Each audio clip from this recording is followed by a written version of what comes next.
Queridos irmãos, nós ouvimos na primeira leitura o relato, podemos dizer assim, do reencontro de José com seus irmãos.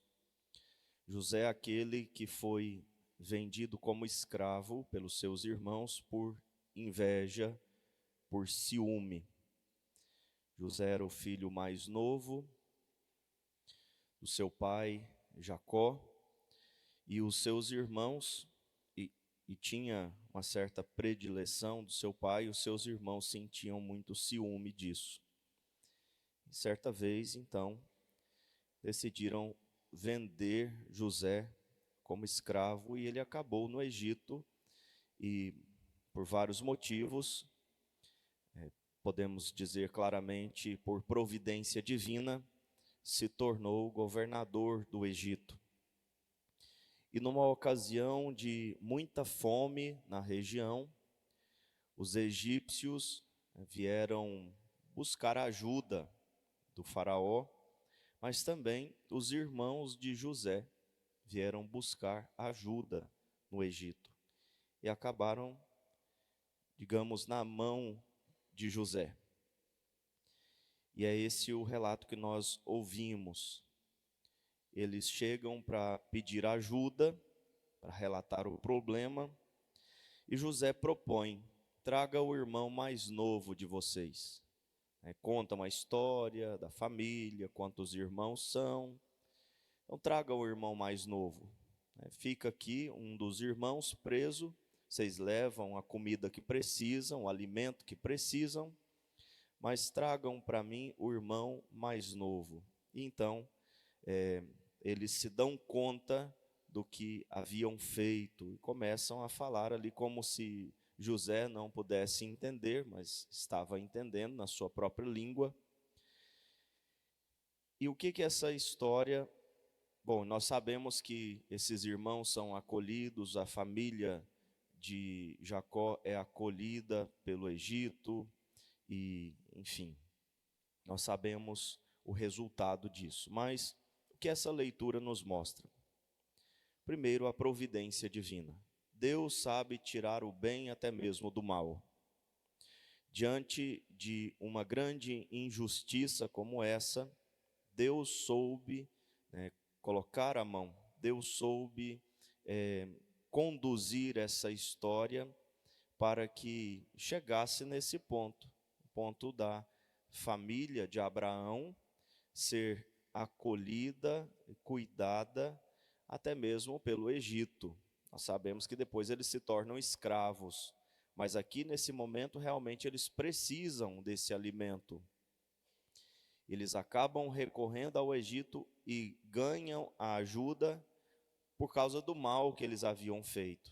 Claro, não como recompensa do mal, mas porque Deus tirou o bem do mal que eles haviam feito.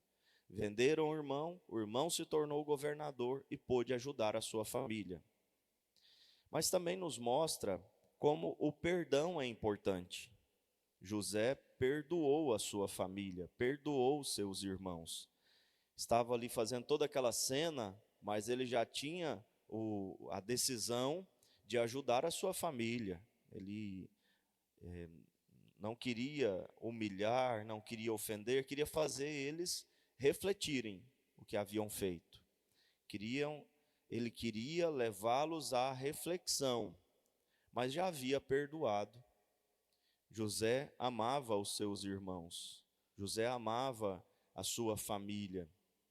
E o perdão aqui foi muito importante, porque toda uma família poderia ter sido, digamos, destruída se o perdão não tivesse acontecido. Então, Deus, na sua providência, nos ajuda, tira o mal, tira o bem até mesmo do mal, mas nós precisamos colaborar também. Se José não tivesse perdoado, não tinha acontecido esta história. Além disso, esse texto nos ensina, e assim os padres da igreja veem, que José é, na verdade, Cristo. Numa leitura tipológica, José é o Cristo, ou o Cristo é o José, que é vendido, desprezado pelos seus irmãos, mas que perdoa os seus irmãos, reza pelos seus irmãos, atende os seus irmãos. E no momento importante, salva os seus irmãos. Dando a sua vida, ele resgata toda a sua família. Então, na verdade, José é tipo, né, de Cristo, que, desprezado pelos seus irmãos, salva todos eles, salva a sua família. No Evangelho, Jesus envia os seus discípulos, os seus 12 discípulos, ou os apóstolos, em missão.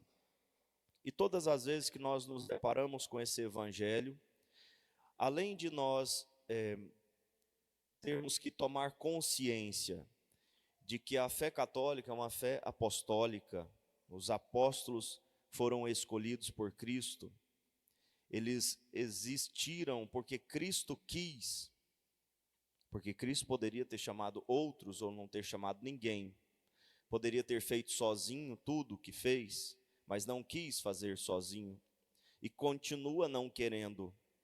E por isso os sucessores dos apóstolos, os bispos, carregam esta missão, a missão de curar, a missão de afastar o mal do rebanho de Cristo, a missão de levar o Evangelho. Então Cristo quis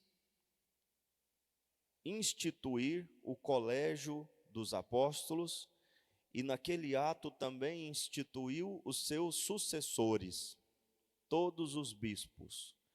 Por mais estranhos que alguns dos nossos bispos sejam, eles são sucessores dos apóstolos. E Jesus quis instituir estes bispos, este colégio, lá atrás. Nós sabemos que Jesus é Deus. Então, quando ele chamou os apóstolos, Pedro, André, Tiago, João, Filipe, Bartolomeu, ele pensava nos bispos de hoje e nos bispos de amanhã, nos bispos que viriam até o fim dos tempos, manter e sustentar esta missão de levar almas para o céu. E notem que ele também chamou Judas, sabendo que Judas iria traí-lo. Aqui está um mistério também da providência divina, que tira o bem do mal, porque desta traição, Jesus morreu e salvou a todos. Deus tirou o bem, né, da morte que ele sofreu.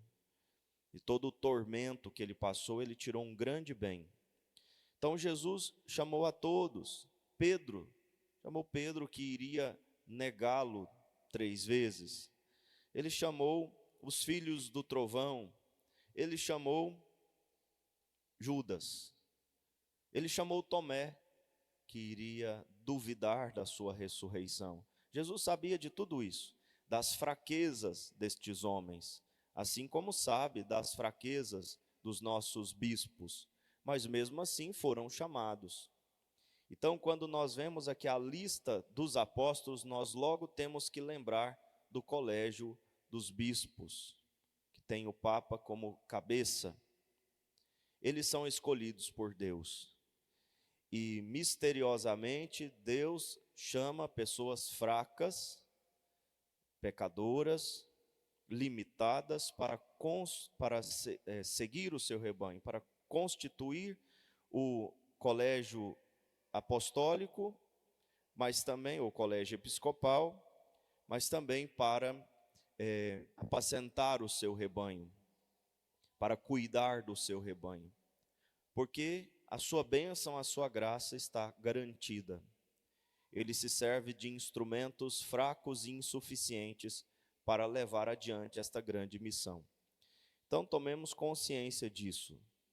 Nós temos um Deus que, assim como José, perdoa a nossa traição, perdoa as nossas injustiças, tira o bem do mal que nós fazemos, tira o bem do mal que nós fazemos, na sua infinita providência, conduz a nossa história, inclusive conduz a história da igreja através de instrumentos insuficientes, como os 12 ou como o colégio episcopal. Nós só precisamos ter fé, acreditar que Deus cuida de tudo. Então rezemos hoje também pelos nossos bispos. Louvado seja o nosso Senhor Jesus Cristo. Para sempre seja louvado.